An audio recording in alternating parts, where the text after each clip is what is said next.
नमस्कार साथियों। आप और हम एक सामान्य इंसान की जिंदगी जी रहे हैं, इसलिए सुख और दुख का अनुभव होना स्वाभाविक है। कई बार हमें कोई बाहरी व्यक्ति धोखा देता है, छल करता है, दुख होता है। लेकिन वही यदि धोखा या छल हमें कोई अपना दे दे, अपने परिवार का सदस्य, तो वो असहनीय हो जाता है। उसको व्यक्ति भूल नहीं पाता है और क्षमा नहीं कर पाता है। आपने भी ऐसा महसूस किया होगा और शायद मैं भी एक आम इंसान की तरह हूं, मैं भी महसूस करता हूं।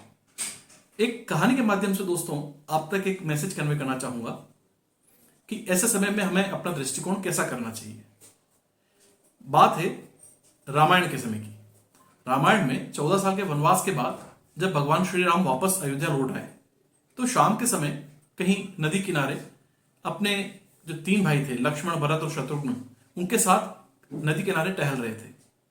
तो राजा भरत ने श्री राम से प्रश्न किया कि भैया, आपको मेरी मां कैकेयी के कारण से 14 साल का वनवास देखना पड़ा। आपकी नई नई शादी हुई थी, भाभी जो सीता हैं उनको भी वनवास जाना पड़ा। पिताजी हमारे दशरथ आपके वियोग में मृत्यु को प्राप्त हुए और सब कुछ बिखर गया।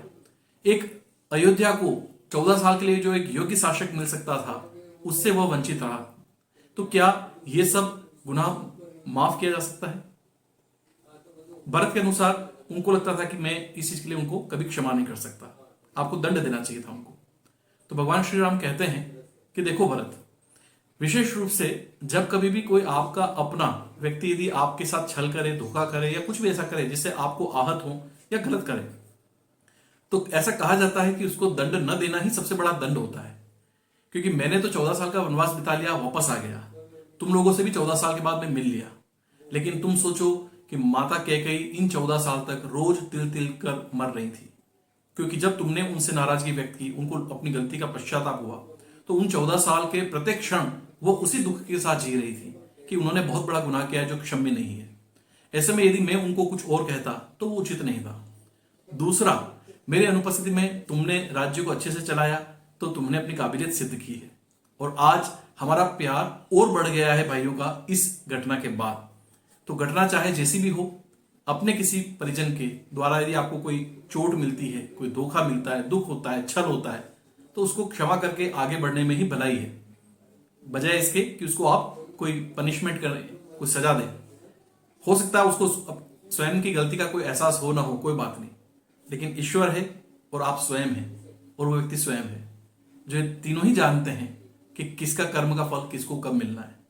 तो जब भगवान श्री राम ये बात इतनी सहजता से कहते हैं तो भरत जी उनको गले लगा लेते हैं और उनको जैसे अपने प्रश्न का उत्तर मिल जाता है। तो इसी प्रकार से दोस्तों अपनी जिंदगी में भी कहना सरल है, मानता हूं कि क्षमा करें और आगे बढ़ जाएं, फॉरगिव एंड फॉरगेट, लेकिन इसका अभ्यास करके ही आप अच्छी जिंदगी जी सकते हैं। उम्मीद है दोस्तों इस कहानी के माध्यम से एक छोटा सा संदेश आप तक आया होगा, एक बेहतर जीवन जीने के लिए, एक बेहतर परिवार में जीने के लिए। और भी नई कहानी और नए संदेश के साथ आप तक फिर हाजिर होऊंगा। तब तक अपना ध्यान रखें। धन्यवाद।